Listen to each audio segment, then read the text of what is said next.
Hey guys, welcome to the channel. I'm not going to take up much of your time. If you enjoy the video, if you like my narrations, just leave a like and subscribe. Yeah, enjoy the video. Imagine being born in a world where a select number of people have been granted superpowers, and you, being one of the select few, ends up gaining one of the most sought after as rank abilities, self-healing. Yet you can't overcome the bullies in your high school. That is the current situation for our protagonist. In a classroom full of his peers, our protagonist named Kang is being struck in the face with a block of diamond that seemingly comes out of nowhere. As he's lying on the floor, we pan up to see three individuals standing above him. One with a shaved head who's blowing bubblegum, and the other who has a slick, nicely trimmed haircut with a mischievous smile on his face. And their leader, with slick, drooping hair, two moles under his left eye, along with a lip ring that exudes dickhead energy. We see that he has a block of diamond floating above his hand, and he says, "Hey worm, squirm already, will ya?" You see, one thing that I left out about Kang's ability to heal is that he can regenerate from most and if not all damage he takes. But healing comes with one downside, an excruciating amount of pain. Yet the bullies day after day attack him and laugh, yet there's nothing he could do about it. Because of his healing ability, there's no proof to show. And the three bullies are S-rank, so they're above the law and receive special treatment from the government. Yet one reason that he still endures is because of his mother. As we go to the next scene, we see Kang sitting down at a table enjoying a meal that his mother prepared for the both of them, while we get a more in-depth look at Kang's past. When he was 5 years old, his father passed, and because of that, his mother works tirelessly as a waiter to support both of them. But the idea of Kang finishing school and becoming at least a C-rank hunter and moving him and his mother out of their shabby apartment is his dream. At least that was his dream until those dickheads from school struck first. They beat Kang's mother into a coma, leaving her in a vegetative state. The men who showed up in suits at the hospital said it was an accident. But in the next scene, we see what really took place. The bullies showed up at the restaurant that Kang's mother worked at. As she's serving them, the leader attempts to flirt with her. He grabs her arm, and as she pulls away, she mistakenly knocks his phone off the table, breaking it, and at that moment, he launches a devastating attack at her. As we flash back, we see Kang standing by his mother's bed, tensing his face so much that his eyes begin to bleed and his teeth starts to fall out. All of the rage that he's built up from all of the torture that he had to endure peaks to an unimaginable level. As the cake he brought for his mother's birthday falls on the floor, he ferociously scrapes the skin from his neck, leaving deep wounds, looking like a scene straight out of Berserk. The next scene takes place in the mountains, where the three goons are talking about the past events. Goon 1 says, "Hey, are you sure? What if she fucking dies?" The leader says, "Who cares? We're young. We're young enough to be protected by the law and we're awakened." But still, while giving one of the most dickheadish expressions, the leader responds with, "Do you think that was my first time hurting someone?" As they're talking, we see a silhouette in the distance and it says, "Why did you do it?" As it walks closer, we see that it's Kang, filled with pure rage, screaming at them, asking them why did they do that to his mother. As the ringleader looks at Kang with a slight smirk, without a care in the world, he says, "Ah, so that was your mother. She looks really young." As he's taunting Kang, he throws a spear made of diamond directly into Kang's heart, stunning him for a moment. But Kang grips the spear and pulls it out of his chest, while we watch the wound heal in seconds as he curses them once again. But as he does that, the leader decides to summon a shower of diamond spears to pierce Kang's body. As he continues to talk Kang, we see that the pain is nothing compared to his rage, as he sprints towards the leader with the diamond spears still stuck in his body like a zombie. The ringleader looks over at Goon 1 and tells him to finish Kang off. As he looks nervously at the situation, he decides to comply and hits Kang with a massive lightning strike. And this looks like the attack to stop Kang from advancing as he drops to the floor. The three goons decide to leave while spitting on Kang as they walk past him, but as we know, Kang can heal from pretty much anything. So while on the ground, Kang grabs the leg of the leader as he walks past. As Kang looks up at him with rage, the former does the same, and coats his fist with diamond and punches Kang while screaming that he shouldn't be mad at him for not being able to protect his mother, while jamming his fist in Kang's mouth. Kang regains consciousness and bites down hard on the diamond, breaking his own teeth while the goon leader looks down at him with disgust. The leader steps back and the goon 2 tells him to help him out. So he digs a hole with Kang in the center. The leader surrounds Kang with diamond spikes, looking to seal him away in a diamond coffin, as Kang curses them, stating that he'll kill them all. As the coffin slowly closes, the leader says, "Try, if you can even get out." While Kang lays down in a coffin full of diamond spikes on every side, still consumed by rage, he continues to curse them while punching the inside of the coffin. Then he realizes that he's punching diamond, that there's no way for him to break it. And as he realizes this, he notices that he's running out of air. And being the semi-immortal that he is, he can't even pass out due to the pain of healing, but he also can't die. So every moment is overwhelmingly painful for him. He comes to the realization that he's completely and utterly powerless. But at that moment, that's exactly how his mother feels. So he vows to make it out of the coffin no matter what, no matter how long it takes.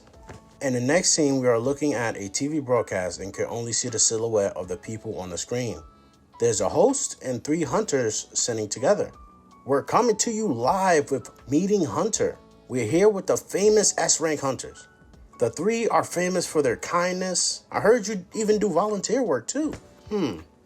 We've always felt joy whenever helping people out, and we still feel that way.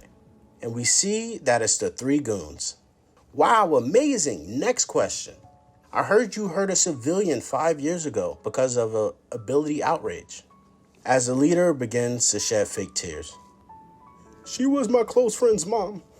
It was when I was still a student because I couldn't control my abilities well enough back then. I apologized to him, but I haven't been able to reach him since then. I want to apologize to him again. I'm really sorry. The goon leader gets cut off as the door to the studio flies towards him and he blocks it. Everyone in the studio looks back to see a monster and begins to run. As the monster takes steps towards the stage, we see a big explosion. Then the creature's fist is directly in front of the goon leader's face. We flash back to Kang, still stuck in a coffin made of diamond. Wondering how long it's been, noticing that he's still yet to put a scratch on a diamond. But he noticed that his regeneration ability were different from the others. The continued destruction of his body started to make him stronger as he began to grow an exoskeleton. And as he experienced nothing but pain, worse than death, he continued to push on. As we return to the punch, we see that the goon leader is completely unable to defend against it, while being launched to the nearest wall.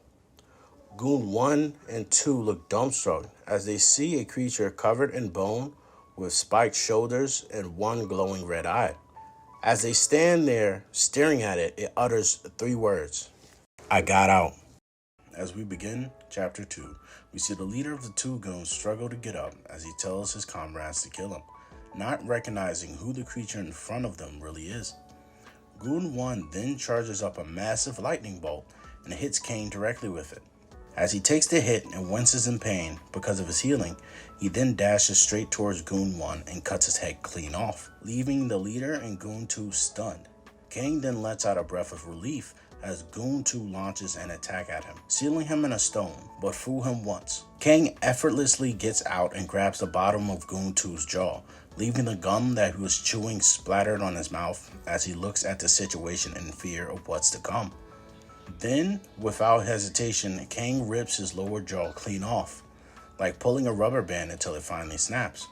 While Kang finishes off the 2 goons, the leader decides to launch a sneak attack on him, punching Kang in the back of the head, but he soon realizes that Kang's head is harder than diamond, as his diamond-covered fist cracks. He looks at it in fear and astonishment, as he summons as many diamond spears as he can, but like I said before, even reaching outside of the streaming studio and launching them directly at Kang, stabbing him and pinning him to the stage, motionless. The goon, who used to be the goon leader, now looks at Kang with a slight relief.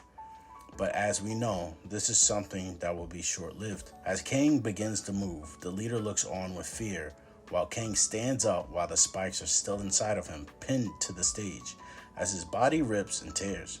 The leader musters the last of his strength and coats himself in diamond and begins to punch Kang before he has the time to fully prepare himself. As the leader viciously beats on Kang, we see a similar scene from 5 years ago, where Kang is unconscious with a fist of diamond in his mouth. But let's remember, this is not the Kang from 5 years ago. Kang wakes up, biting down on the leader's fist and shattering the diamond, not letting go, while at the same time stabbing him through the chest while the leader screams in pain. But the leader gathers enough strength to send a pillar of diamonds straight through Kang's chest, sacrificing his arm in the process. But he doesn't care about that and turns to run for his life, not making it far at all, as Kang throws one of his diamond spears through his chest, knocking him onto all fours. As Kang approaches while holding all of the diamond spears that were launched at him, the leader begins to beg him not to come closer. As Kang begins impaling him with spears one by one, the leader then asks the golden, long-awaited question, Who are you? Why are you doing this to me? As we look up, we see Kang grab the piece of skull covering the left side of his face and peels it off to reveal himself. You? Worm? Then begins to pummel the leader similar to what Kang received in the past. To finish him off, Kang plunges his thick bone through his mouth and out the back of his skull, as we see the life fade from his eyes. We get a look at Kang's face to see a slight relief as he looks around at the aftermath of what just transpired. We see Goon 1 decapitated, Goon 2 jaw stretched like a chewed up pack of Hubba Bubba, a new type of bubble, and Kang standing over the lifeless body of the leader. Someone who once thought of himself as powerless was able to bring forth such destruction. As Kang looks at his reflection in a pool of blood, we flash back to when Kang first broke out of the coffin. With hope in his heart, he went to see his mother in the hospital, hoping that her condition improved. After seeing her lying in bed motionless in her vegetative state, he understood that nothing changed. As we flash back to Kang in the present, releasing the last of his pent-up emotion under the downfall of rain within a destroyed building, surrounded by the bodies of the people who put her there. In the next scene, we see a portal in the middle of a grassy field with a group of adventurers inside who just finished clearing it out. As the only female hunter on the team begins to be accosted and threatened by the other male members, saying that they have another month left in the dungeon, and whatever happens in the dungeon stays in the dungeons. She's grabbed by said member, and when he does this, his head goes rolling on the floor. When they turn around, they see a creature and think that they missed one and attempt to kill it. But they shortly realize that all of their attacks are useless, as they do no damage to the thing standing in front of them, as they are soon diced into bits. As we see the bodies of the male members scattered across the floor, we see the female member alive, cowering in a corner against the wall. As the thing gets closer, we see that it's Kang, and she realizes that it's another adventurer. As Kang calmly looks down, and as she's about to thank him, he cuts her head clean off. As we go back to Kang after gaining his revenge, we hear someone in the distance. Amazing! How does it feel now that you've gotten your revenge?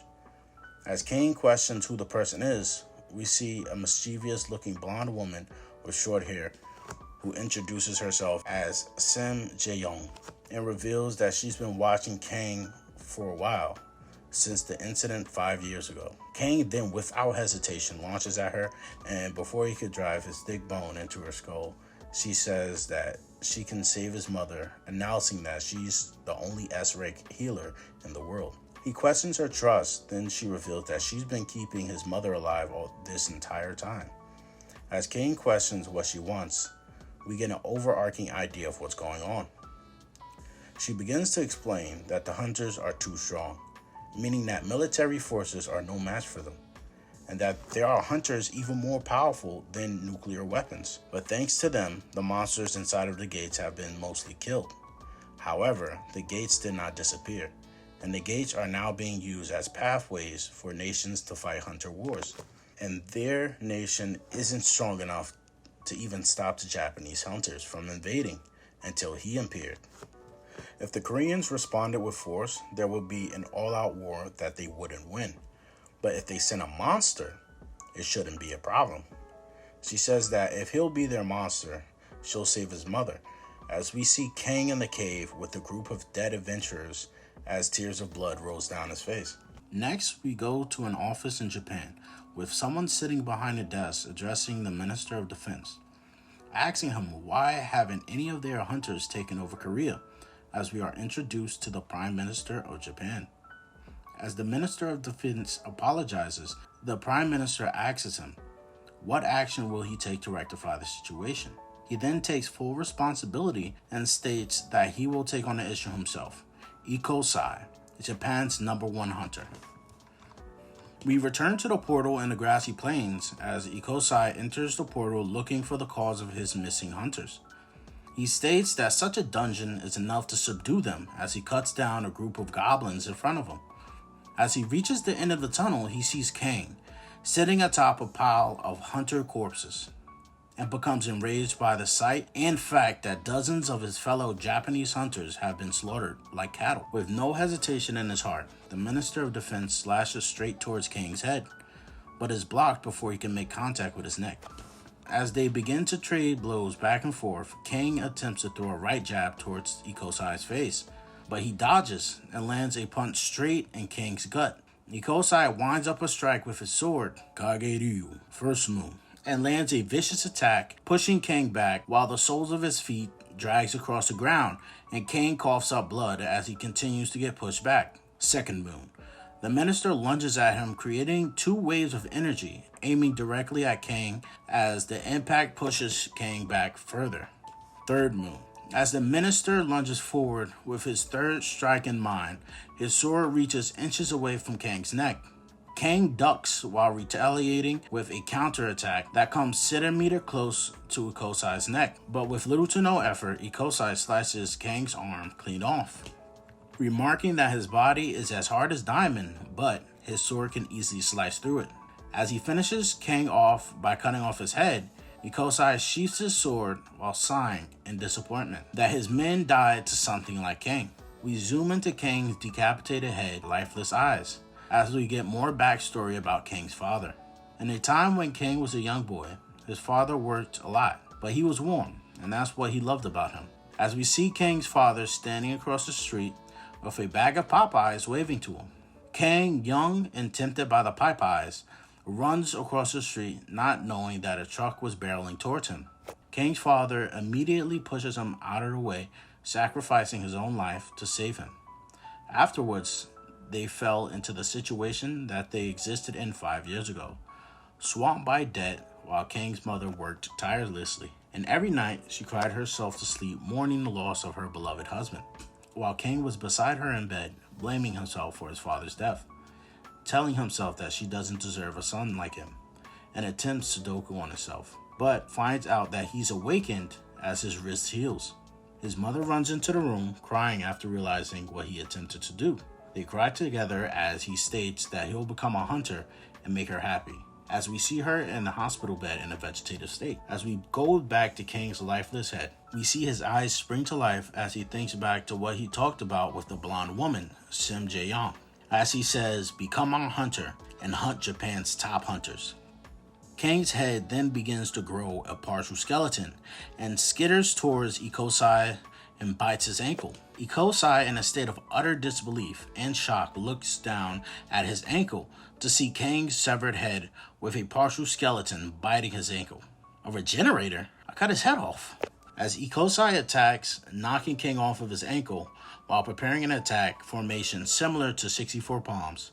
Ikosai then disappears while he runs around Kang so quickly that it creates shadow clones preparing a devastating attack. Kage-ryu, Fatal 12th Moon. As he dices Kang into literal bits, some of the fragments of his body are blown out of the dungeon, as a vicious impact from Ikosai's attack can be seen devastating the mountain outside of the portal. As Ikosai sighs in relief while walking away with his chewed ankle, he states that he needs healing just as a bone is flung into his last functional ankle. With sweat running down his face, unwilling to turn around, he sees a hand aiming at him from the darkness. We then see Kang as a full skeleton crawling while still having the determination to settle this. Ikosai looks on, cursing him while readying himself to fight once again. Next, we see a group of adventurers along with the Prime Minister standing outside of the portal. As the assistant to the Prime Minister asks if there's any need to bring this many top-ranked hunters from Ikosai's squad. The Prime Minister then states that he went into the portal 3 days ago and still haven't come out yet. As the Prime Minister moves closer to the gate preparing to go inside, Ikosai's head comes rolling out of the portal. As Kang steps through the portal fully healed, the Prime Minister looks on with anger, about to yell at Kang, but swiftly gets his head cut off. As we flash to the Korean Hunter Association, we see a blonde woman talking to her assistant as the assistant states that he killed Gang's son. That if he found out, things would be bad, wondering if sending him to Japan was the right choice. The blonde woman then asks her assistant if he's curious if he'll win. We flash back to Kang cutting off the Prime Minister's head, but as quickly as he severed the head, it gets reattached, while he winds up an attack and punches Kang straight into the chest, destroying the area around him. Kang's eyes go lifeless as we are introduced to Japan's number 0 hunter, Shirozaki Juto, Japan's Prime Minister. And that is the end of the 3rd chapter. If you made it to the end, definitely hit that like and subscribe. Sad to say, this manhwa only has 3 chapters so far, and we just went through all 3. So when more comes out, I will definitely update you guys and keep the videos coming. So I will catch you later.